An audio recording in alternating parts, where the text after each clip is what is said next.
That's, I think, what's neat about us being able to test our audience in book form. It's much less expensive than testing something that you went and cast and filmed and went and tried to get distribution for and all of that. If you don't find an audience there, it's a whole lot more expensive than if you don't find an audience for a book. Hello, fellow creative voyagers. This week on the Indy Author Podcast, I talk with Cheryl McKay about showrunning your series novels, including how to plan for standalone versus series formats, the role of episodic elements, the benefits of feeling inspired by and using real-world locations in storytelling, the importance of character development and story arcs, and the importance of making strong standalone stories with potential for growth or spinoffs. We also discuss the responsibilities of a showrunner and how this role parallels the very duties of an indie author. And now let's hear from Cheryl McKay about showrunning your series novels. Hello, and welcome to the Indie Author Podcast. Today, my guest is Cheryl McKay. Hey, Cheryl, how are you doing? Thanks for having me on the show, Matty. I am pleased to have you here. And to give our listeners and viewers a little bit of background on you, Cheryl McKay has been writing professionally since 1997. In addition to creating, showrunning, and executive producing the multi-award-winning Season 1 of These Stones, Cheryl wrote the screenplay for The Ultimate Gift and co-wrote the feature films Indivisible and Extraordinary, as well as multiple children's projects. In addition to film and television, Cheryl has enjoyed penning novels like Song of Springhill and the award-winning Never the Bride with Rene Gutteridge, and we'll talk a moment about the connection there, as well as nonfiction books. And in fact, I met Cheryl because I had met Rene at the Between the Pages Writers Conference earlier this year, and she's been on the podcast a couple of times, most recently talking about what authors shouldn't learn from the movies. And after we wrapped up that conversation, we were chatting about various things, and we got talking about series. And Cheryl, Rene recommended you as a great person to talk about what writers should and shouldn't learn from series television. So we're going to be talking about lessons series novelists can learn from TV, and we'll probably be hitting some things about what they shouldn't learn as well. And I thought that when I first started thinking about this topic, it seemed to me, initially I thought, well, I think it's very common that a new writer writes a book and they think it's going to be a standalone. And then when they're done with it, they realize, no, they've started a series. I know that was true for both of my series. You know, when I wrote the first book, I thought it was going to be a standalone. And my initial thought was, well, that isn't going to happen in the screenplay sort of scenario because no one says I'm going to write like one episode of a TV show. But I suppose the equivalent would be, is this a series or is it a movie? So is there equivalent in the screenplay world of, is this book I'm writing a standalone or a series? Yes, actually, one of the projects that I worked on with Rene Gutteridge was Never the Bride, which initially, when I wrote that script, my intent was for it to be a standalone, except by the time I got to the end of the script, think of it like a Bruce Almighty and Evan Almighty, where you remember Bruce Almighty, you've got God showing up to help Jim Carrey's character, but then there was such a funny character in it named Evan that they decided to do a second movie that was like the spinoff where he becomes the person God goes to help next. And as I got to the end of Never the Bride, I'm like, I think God needs to help work on the sister next. And so I intend to do a sequel of that. I've already brainstormed a lot of that because it's a project that's still ongoing for me as far as the screenplay realm is. And I just mapped out the story that I would like to do for 2 sequels, actually. So we don't always know that's what's going to happen. But when you fall in love with characters and you're like, I am not ready to let them go. And is there more room to grow with the character? You can decide to keep it going through additional installments, like what it may have seemed like it was going to be one novel and or movie may turn into maybe 3. Yeah. Well, I think that poses maybe the first question to talk about, which is, if I had known, I'm going to use my Lizzie Ballard thrillers as an example. If I had known when I started writing the first Lizzie Ballard thriller that it was going to be a series, I probably would have done some things differently. Because what I realized, I mean, it actually serendipitously or subconsciously has worked out fine because I needed to have an arc within each book, but then I wanted to have an overarching arc as well. Yes. And so if people, let's say people haven't written the book yet, they're just thinking about writing their first foray and they're trying to decide whether this is going to be a series or a standalone. Are there things people should be watching out for, like a big cast of characters or a very complex world or things like that that might make them think, no, maybe you should be thinking in terms of a series? Well, when I've worked on projects like that, I try to at least have those leads that are really interesting to follow that you may be able to have as continuing. But then, at least in the TV realm, you look at what are the episodic storylines and what might only be in one of those as the standalone. Like when you end up with a novel series, You might have, what is that thriller? What is the mystery they're solving in that one case? But you might have an ongoing love story that you might want to sustain that's going to go through more than one installment of your book, because we like to wait for that love story. And I'm doing a lot of that stuff with these stones, and had to think through that, not only as a season one, but what if we have future seasons? So even in mapping out season one, I had to look at it like, well, how would we continue it beyond? Who do I need to establish in season one, so that if it has season 2 through 10, who am I keeping through that if I can? And then what is my individual stories that only happen once, or even some of those guest stars could come back for maybe a little sequel of their own.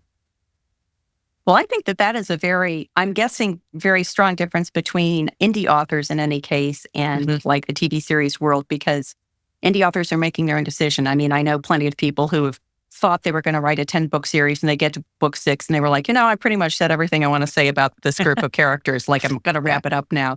Or, as you're saying, they get fascinated and they realize that there are 15 books in this series, but we're not constrained by someone calling us up and saying, this is going to be your last series. And I feel like there's stories you probably know better than I, where some screenwriters found out that they only had 2 more episodes to wrap up the story or something like that. That's got to be kind of a terrifying experience to have. Well, it is, like, especially if someone else is making those decisions. Like you said, indie authors have a lot of that creative control. There's a part of me that I know when I retire from this TV world, I just want to go be a novelist and I want to self-publish so I could just do what I want. But in the TV realm, you might find out that your show is ending this season in time. Sometimes people don't. I mean, I'm sure you have examples of where you're watching a show and it ends and you're like, you have to see next season to find out how this resolves, and then it doesn't get picked up. And then everybody's like, could you do a movie to wrap this up? Like The Glades is one example that comes to mind, that I hate the last episode of that show, but they didn't know it was over. And so in this case, with our show, with doing these stones, I had to be really careful to do, like you mentioned it earlier, you have an arc that goes through the whole thing, the whole series versus the individual episode or the book in your case. And I had to think of, how do I do this as a mini series so that we could still sell the show even if we never made another episode? Like, I couldn't end it on a bunch of cliffhangers just to get people to want more seasons. But at the same time, it's like I needed to resolve some things, but still leave the door open that we could do a lot more in the future. And so that way you have that flexibility, so that if there is demand, and if fans even say, hey, can I have a season 2? Can I have more of this? That you have somewhere to go, that you didn't resolve everything so that you don't have anywhere to go. It does seem like the closest equivalent for an indie author would be what the readers are saying. So, readers of a series might say, oh, I know you're spending all your time on character A, but I'm really fascinated with character B, or I wish they get off this planet and go somewhere else, or how come this person isn't, using their magical powers in a different way, or whatever that might be. Right. So this whole idea of planning ahead, I think, I'm guessing one of the key things that series novelists can learn from TV, that removing this fact that you have a third party telling you when things are going to end. Let's just say you can keep doing the TV series as long as you want to. How much advanced planning do you go into the endeavor with? Sure. I can give an example of how I did things with these stones when we started. I was reading a play and a book manuscript that was written by a pastor and someone at his congregation, and taking the idea of this Bible character showing up to help people through problems that match what they went through in the past. There is any number of combinations you can come up with that's going to fit, right? And so when I was able to take make a show Bible, like that's what we normally do in TV, is that we create a show Bible that has the series in mind, not just the season in mind, but the series in mind, which involves everything from creating the rules of the world and what are things going to be called. And especially if you're making stuff up, like we have a lot of stuff in our show that's made up, and I had to come up with names and how am I going to term the supernatural realm and what are those pieces going to be called. Then also writing like the character descriptions and the family and who is going to have the arc that stays with every season, and then who are the guest stars. So what I did after I figured out what I might want to do for those first 6 episodes in the first season was, what are 60 possible combinations of characters and problems that would match what these people went through in the past? And in being able to do that, it shows that there's a scope of how big it could be in the end, because we've always joked like we'd love to do 10 seasons of 6 episodes, while also giving a conclusion of where we see the show ending at the end of that time. So if we knew it was going to end, this is the big finish that we would like to do. So someone can get a big picture. And so I don't know if novelists have to do that when they work with publishers or if they just have to do, I think like with Rene, we just did one of books proposals and said, hey, this is what we want to do for this one book. And we didn't have to look at it like, does this have a future in television? Because we knew this was a series out of the gate.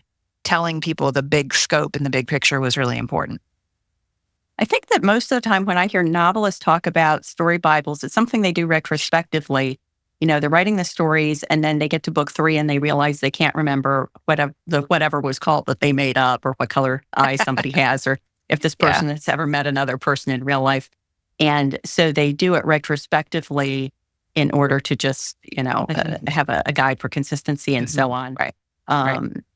But I don't know that I spoke to many authors who do that kind of planning up front. And I wonder if I can imagine it would be difficult because what you would decide to put in your story Bible, and again, I'm talking from the point of view of an indie author, is going to be different depending on where the story takes you. So ahead of time, you might say, oh, there's going to be a telepathic ability. I'm going to call it such and such. And then halfway through the first story, you realize that the telepathic ability really has no place in the overarching story you have.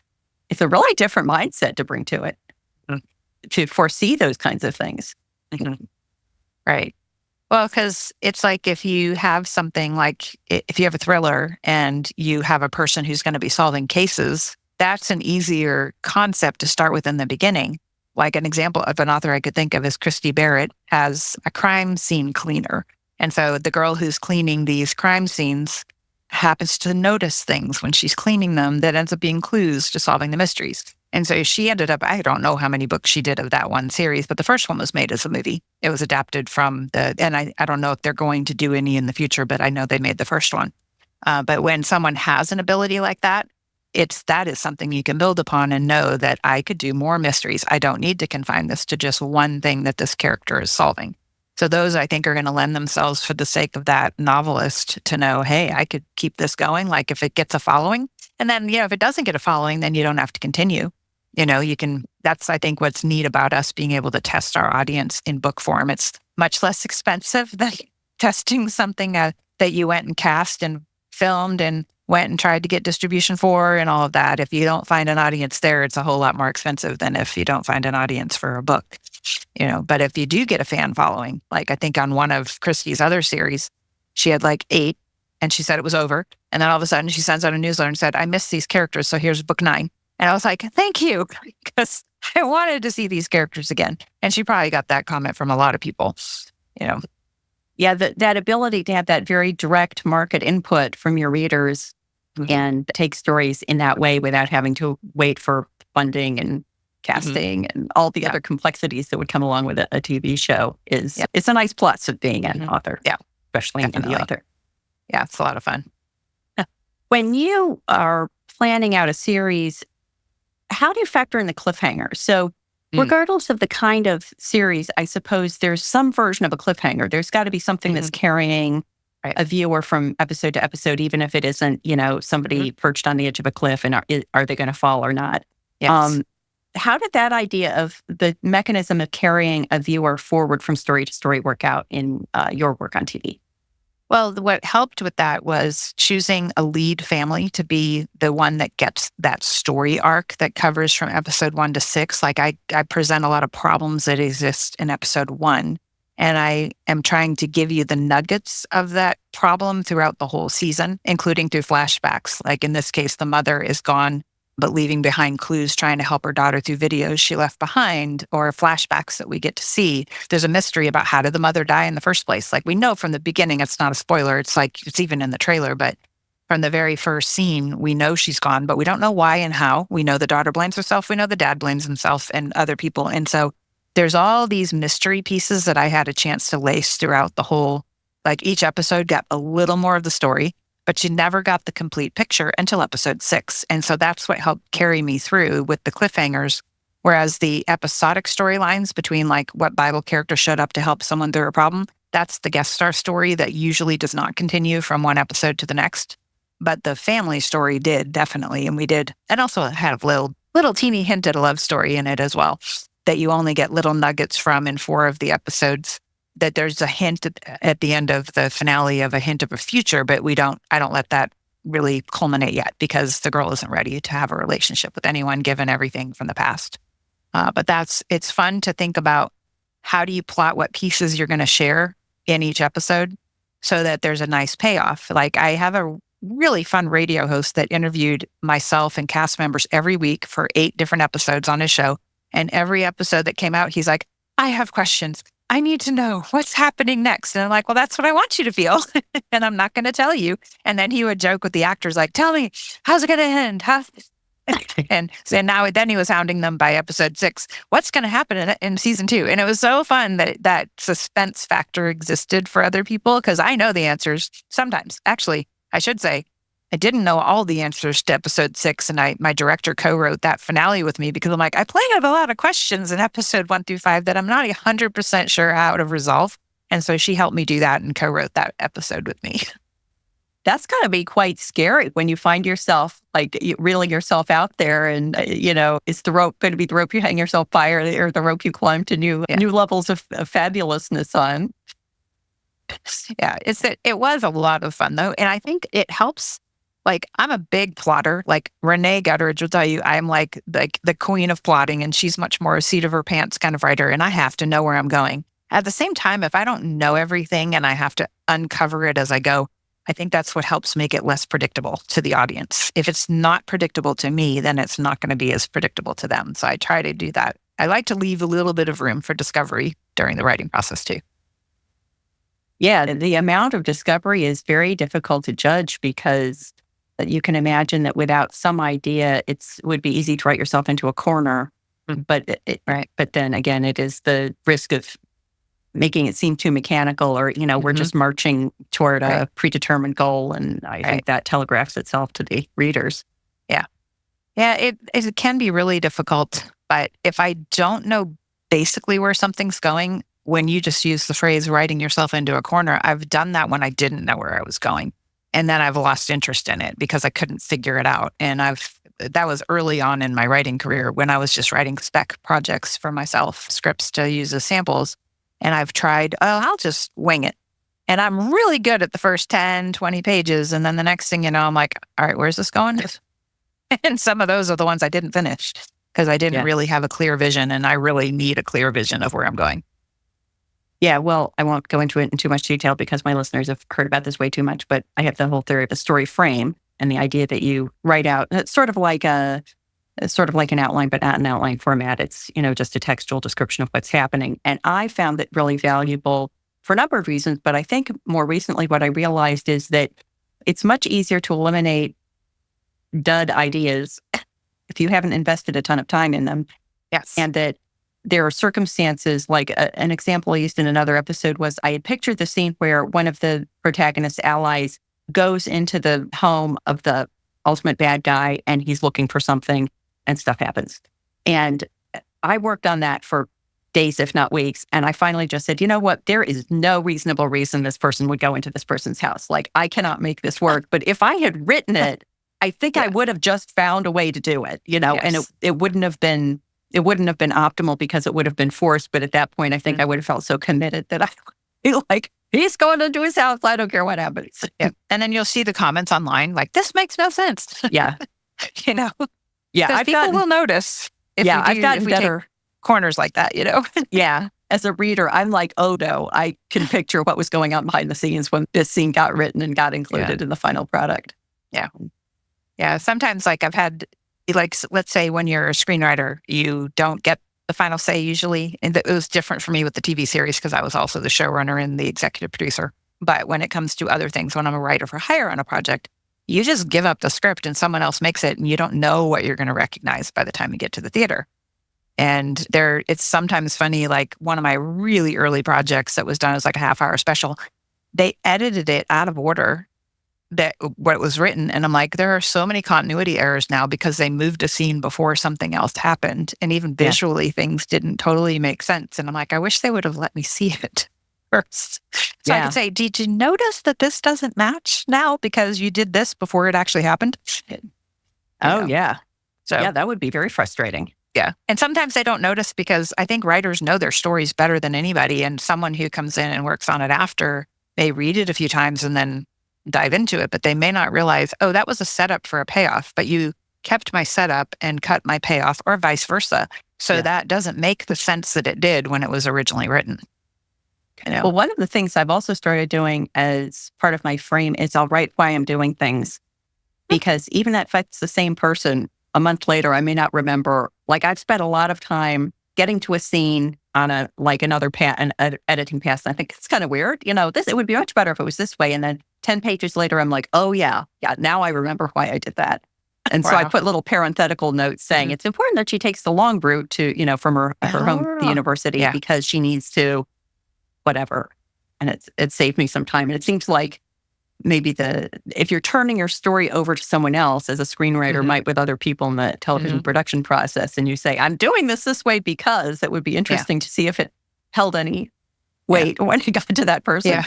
Well, a lot of times, you can't put that explanation in a script. So the only way that they're going to know is if they're willing to ask you. But most of the time, a production team doesn't care what you think by that point. They're just like, oh, this is ours now. We bought the rights to this, or we're going to go make it and do it the way that we want. I've worked with some fantastic production teams, though, and I usually find my way being invited to sets, but a lot of times writers are not allowed on set because they don't want you interfering or saying anything. And usually I'm pretty good. I stay in the background, and then I ask if I can be an extra. Oh, that's fun. So I'm in most of my movies somewhere in there, but you do have to know your place by the time you get there. It's very different than, I know novelists have a lot more, even when you work with traditional publishers, novelists have a lot more respect than screenwriters, I think, at times. And the only difference for me was becoming the producer showrunner. So a lot of times I'll tell my students, go out there, get a lot of experience writing for other people, and just know that you're going to take a back seat once it's made or getting made during production. But then you eventually can earn your way forward to where you have that creative say.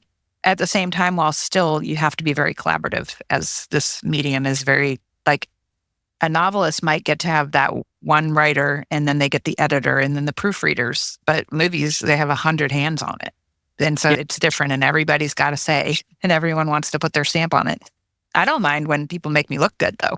I love when they want to put their stamp on it in a way that really serves the vision of the project. That can be really exciting to see. I have a fun example from Extraordinary where I wanted my lead wife to be a mosaic artist. And to see what that production team did with that vision was so neat, with all the jars of colors and the ways, the different artwork they'd put in. They even decorated her mailbox with a bunch of jewels. And I got to visit that set for a few days, and I was just amazed to see what they did with what I had on paper was so much livelier and colorful in real life. Yeah. I interviewed a woman named Melissa Addy who writes stories that are based in ancient Roman times. Melissa, if I'm getting this wrong, I apologize. But I think she had one that was based in ancient times in China. And she got somebody to do an escape room based on her book. And so she provided the specs, and then this company built an escape room that was using the elements from her story. I'm like, how cool is that? Just like you're saying, you see it come to life. That is a very cool experience. I think of that every time I'm at Universal or Disney when they have rides based on these movies. Yeah. I don't quite have one of those yet. I don't know that I have anything that would lend itself to that, but it would be fun. It would be fun to see that. Yeah, that's neat. So, well, and even when we were doing some Uplift Someone Day with Up TV, who's airing my television series, it was so neat to see people out there spreading words of encouragement to people inspired by our show, painting words on rocks with encouraging words, because that's a device in our show that the lead girl gets the rock with an encouraging word, and the person that was helped by the Bible character gets the same word. And so there was this student at a college who said, I'm taking the challenge from Central Dispatch and I'm going out and delivering a rock. And she did a video of herself doing it. And I was like, that is so cool that someone was inspired to do that just by watching an episode of our show. Yeah, I think anything there that's sort of breaking the wall between the real world and the fictional world, and you see people acting on things in your book in the real world, is very cool. Yeah. Yeah, it's a lot of fun. You had said something earlier about guest stars, and this made me realize another, possible learning, which would be that, once you said it, I understood you have the continuing characters, and then there's the people who kind of come in and out. And I wonder if there's a learning there for series novelists of the benefits of understanding what characters need to be through the whole whole arc and what characters can come in and out.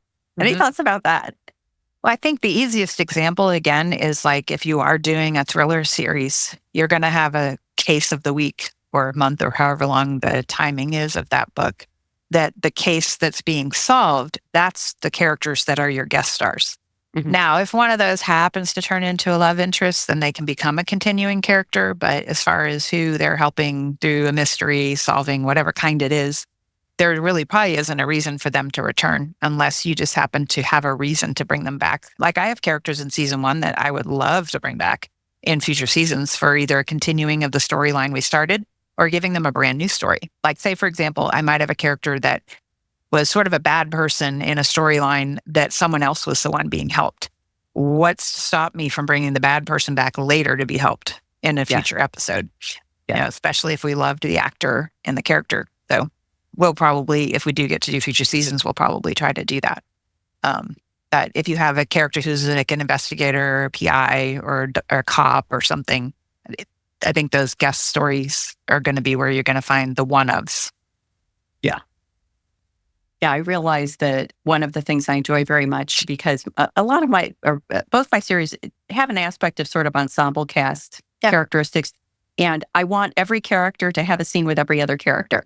Oh, funny. So every once in a while I'll realize, wait, this character have never sort of had their relationship established or explored or displayed to the reader. And so it would pain me to not be able to bring those people back, at the flick of a pen and say, I want to see now how this person is going to interact with this other person. And I would hope that if that excites you, that's the same kind of thing that would excite your readers too. Yeah. I hope so. I always write for myself and then hope that other people are going to be as entertained as I am. Another thing we touched on a little bit was the idea of spinoffs. And I'm wondering if you feel like there are any transferable learnings that you've had from series. I mean, whether this has actually happened or not, but just the thought process you would bring to novelists considering spinoffs for their series. Yeah, I think like going back to the original example of Bruce Almighty and Evan Almighty, because of the way they did that, I would call that even more of a spinoff than a sequel, because Bruce doesn't show up for Evan Almighty. Like Jim Carrey's character is nowhere to be found, and the movie is so different like that. Bruce Almighty wasn't exactly family friendly, but Evan Almighty was. It was like that parallel for the Noah's Ark story. And I think in that case, it's like Steve Carell was so funny in the first movie that it's like, we want to get to know him more and we want to see him in his real life. So they kept him the same character and then move him over to a new storyline. And the one person in common is God, played by Morgan Freeman. And so novelists can do the exact same thing, that if somebody you meet along the way in your novel is of interest to you, why not give them their own series or their own novel or spinoff? Like if you want to do a one of as well to explore them, like if they have an interesting profession that, can you follow them into their world, even if it doesn't involve the lead character from the first one? It is interesting about the change in the tone, from like less family friendly to more family friendly, because I would imagine that would be very tricky. I mean, I imagine there were a certain number of people who were disappointed by the second movie because it was less risque or whatever. And certainly if you do it the other way, if you make the follow-on more risque, then, you risk alarming people. Do you feel like that was there anything about how they set that up that made it clear to the viewers that they were going to get sort of a different kind of experience that would be translatable to a serial novelist who maybe wanted to do a spinoff? I'm not sure in their particular case. I do think there was quite a bit of time that went by before that one even became a reality. And I know there were some believers behind the scenes of that project, and they may have felt like, well, why don't we do one that's more family friendly? Because it was goofy and there was lots of animals in it and something that people wouldn't be afraid to take their kids to because it was such a different story. And so I was kind of glad they went that direction, but I don't know that I would say it was a better movie. It's like I always say, I wish that, like with Never the Bride, I say it's like Bruce Almighty, but clean. And it's for adults. It's not like Evan Almighty that was definitely made to be more kid friendly. So there were a lot of people that didn't like that one for that very reason. I think you were clear about that. So changing genres in the spinoff might not be the way to make it the most successful, because definitely in their case, the first movie was more successful. I don't have the numbers off the top of my head, but And normally family-friendly movies do very well. But in that case, I think it wasn't the same audience, that wanted to go from one to the other. But I'm sure that there's ways that you could keep it even within the same tone or genre. Like this is not one I've written. I've always wanted to write about someone who does crime scene drawings I should say like missing people, like who's the artist. I would love to take the guy who does that he will be doing it in the sequel of Never the Bride, and make that a profession you follow. Like, what are the cases that they do? Yeah. Because I think that would be really fun to follow someone who has that artistic ability, who happens to solve crimes with it. Yeah. Well, the example I can think of is my friend Lisa Reagan, who writes the Detective Josie Quinn series. Mm-hmm. She had a scene where Josie Quinn, the protagonist, goes to someone who's a clerk in the police records office, like the old file records office, whatever. Yeah. And I was like, oh, you have to do something with her. I think that would be fascinating. This is one of these ones that might be more fascinating to me than it would be to the general reading public. But that whole idea of someone who's going through old records and, uncovering clues that were missed the first time around, I think would be super fun. Super fun to write, at least, even if it didn't have a huge readership. Yeah. So if someone is working, let's say they're working on their first novel, and they're not quite sure whether it's a standalone or a series, and they come to you asking for advice from your series experience about how and to what extent they should be planning this out while still unsure of what the final product is going to look like. Do you have any general advice you could share in that circumstance? I guess I would just make sure that the one of is strong enough to be done on its own first. And then the bonus is if you find things in it that could have a longer life to it. Like even as Never the Bride could be made as a one of movie and be perfectly fine. It doesn't need a sequel. I just want it to have one because I love those characters. And I think there's something else to be mined from going back to the same characters where God has other assignments to do with these people. There was even talk about turning it into a TV series spinoff after the first movie, but I think we've gone back to the idea it could be 3 movies instead, because that would stick a little easier to the same format that we started with the first one. But at the same time, no matter what you're doing, just like with our case with These Stones, we needed to make the best first season we possibly could, even without ever making anything else, and then see where it goes from there. And so maybe leave little clues or hints of where you could go in the future. Like there's one big thing I leave unresolved in These Stones, but you don't feel like I'm leaving you two hanging. I didn't make a huge cliffhanger at the end because I needed to make sure that people would enjoy the first season.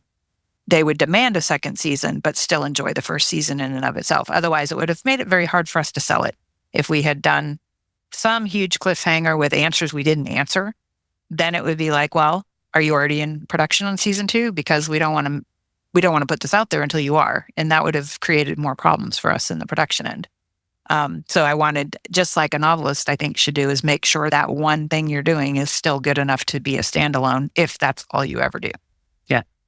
Yeah, it reminds me of the advice that some novelists who know they're going to be writing series get, that is, don't even bother putting the first 1 or even 2 out. Like, don't bother publishing them until you have 3, because if you say, this is like book 1 of 1, and say, trust me, it's going to be 6, or trust me, it's going to be 10 or whatever, that a lot of readers won't even start a series until they know, and until they have evidence in terms of books on a retail site that they're going to be able to go through more, which makes sense. I can understand that from a reader behavior point of view. Yeah, that really does make sense. Because there's series that I have read that I've loved that ended on giant cliffhangers. And I would have been pretty mad if the author petered out and didn't finish and left me hanging, because I'd be like, well, then why did I waste my time reading those first 3 if you weren't going to finish book 7? Yeah. I remember years ago being at a conference where George R.R. Martin was the guest of honor. And there was a lot of talk about the fact that George R. Martin owed them another Game of Thrones story. And I don't think it still has come. So the last question I had to ask, which is kind of a different topic, but I remember the first time I heard the phrase showrunner, this was obviously a long, long time ago. And I thought it was like the person who goes out and picks up the lunches or something, like showrunner just sounded like a gopher. Like a production assistant. Like a runner. production assistant. That is exactly. that is actually a career position. Obviously not the case. So I'm just curious, can you just describe a little bit about what a showrunner's responsibility is? Because I suspect that there's some nice analogies here between a showrunner and an indie author. Yeah. Well, if you look at the credits of a show, you're going to see either executive producer or the created by credit or developed by credit. And normally the person who gets created by or developed by is the showrunner, but you're not going to see the word showrunner on a TV screen usually. But even though that is the function that we are serving, most of the developed by credits tend to be people who do like book series put into television, like the Sweet Magnolias is a great example where my good friend Cheryl Anderson is the showrunner. But she has developed by credit because she developed, she's kind of considered the head of that who developed those books into scripts, even though she has a writing team that she also works with. And in my case, I get created by because it wasn't a full book series that we were developing this show out of. But it's the person who's sort of like in television, one of the nice things, it's a little different from movies. Writers have a lot more of the creative say in how a production goes. And the showrunner has the most say in how something goes. That's a little awkward for me to say because I'm not a power-hungry person at all. And I depend a lot on my fellow producers and my director especially, and value their creative input. But it's sort of being able to look like overarching. Like, for example, I might be on set and I'm watching how a scene is being done and I'm making sure it's true to the script or the story or the series as a whole, or especially like the season as a whole, so that I can watch, like if somebody makes a suggestion like, hey, can we do this here? I'm the one who may be able to say, no, we can't because this is what happens in episode 6, because I have the whole entire thing in my head. Not everybody's going to know that big picture. Like the person who makes the suggestion may be a guest star in episode 3, and he may not know how we pay something off in episode 6. So that showrunner is going to know all of that.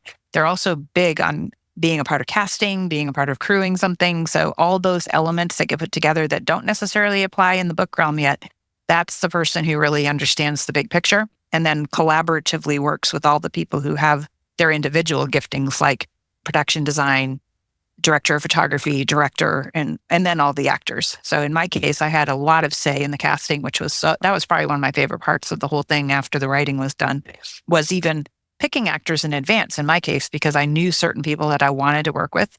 And so I wrote characters specifically for them. Any of your novelists who are hoping to get their movies made, write great characters that you can picture really good actors showing up for, because if you can attract those big names, you're going to have a better chance of getting something made. But that's kind of how I functioned in that way. So I was on set every day. I watched most scenes filming unless I was putting out some other production fire in the background.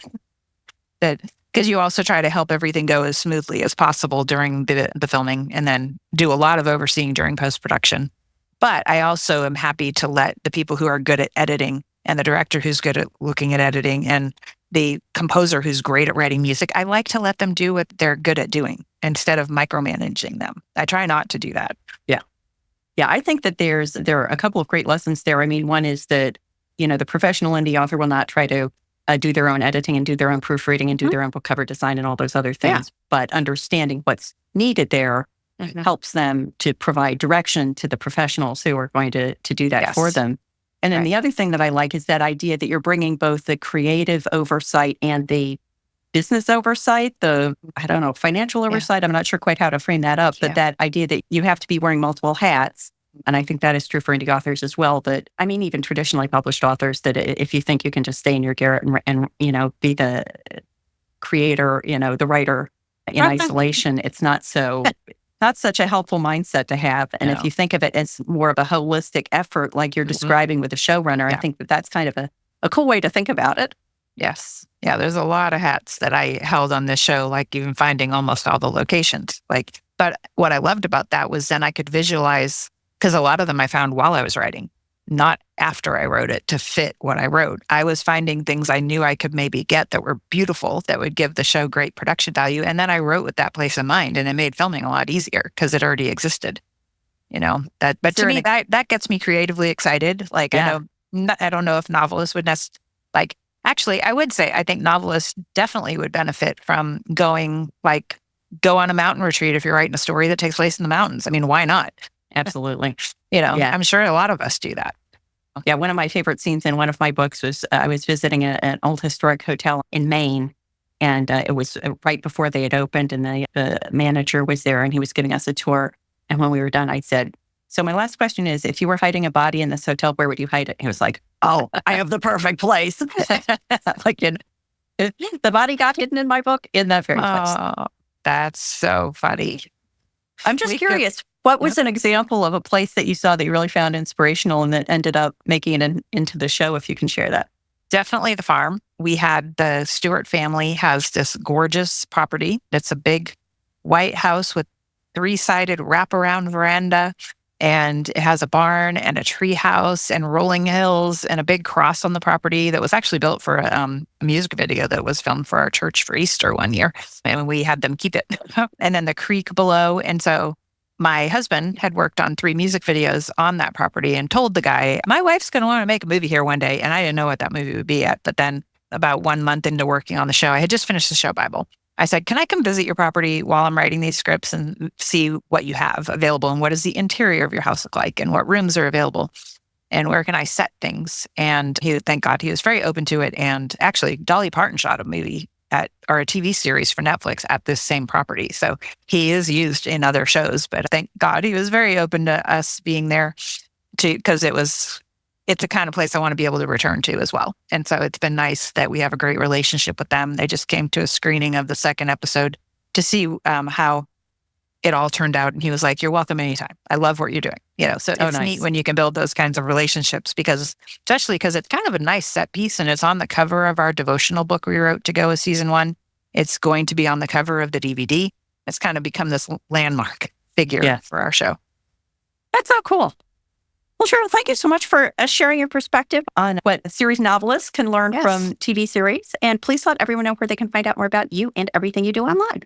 Sure. Our TV show website is at stoneimpactmedia.com. And if you go there at stoneimpactmedia.com, you'll find links to things like the trailer for the Stones as our current project. Our whole cast is on IMDb. So if anyone is an IMDb.com user, you can find just look up the word These Stones and you'll be able to look up our cast and episodes. Our TV show right now is on upfaithandfamily.com. And that's UP. Up Faith and Family. And you can watch all 6 episodes because we released throughout September and October. They did 1 episode a week, but now that it's all in release, you can actually binge watch all 6 if you want to. I suggest people do like 1 through 3 and then 4 through 6 if they want to watch them quickly because it's about a movie length's worth for each of the 3 episodes. But if you can't wait 3.5 hours, you can binge watch in one night, like Titanic. So those are the 3 places where you can find out more information about us. And then my website for writing is Purple Penworks, which if you notice behind me, I have my lovely purple feathered pen for those watching this one on video. And it's my trademark character from Never the Bride, where my character loves to write what she wants her life to turn out like with that purple pen. And it became a joke with me and Rene. And now it's my trademark. Nice. Yeah. That's always good to have the inside things there, not inside jokes, but inside bit. Yes. So, but I appreciate you having me on your show. This was a lot of fun. It was a lot of fun. Thank you so much. I hope you enjoyed my conversation with Cheryl. If you're a series novelist, what is a lesson you've learned from your favorite TV series? I would love to hear your thoughts. Please head on over to the Indy Author channel on YouTube and leave a comment on this episode. And if you got value from this episode and were thinking, I wish I could buy Matty a cup of coffee, you can do that. Scroll to the bottom of any page at theindyauthor.com and click Buy Me a Coffee. Until next time, here's wishing you favorable winds and smooth sailing on your creative voyage.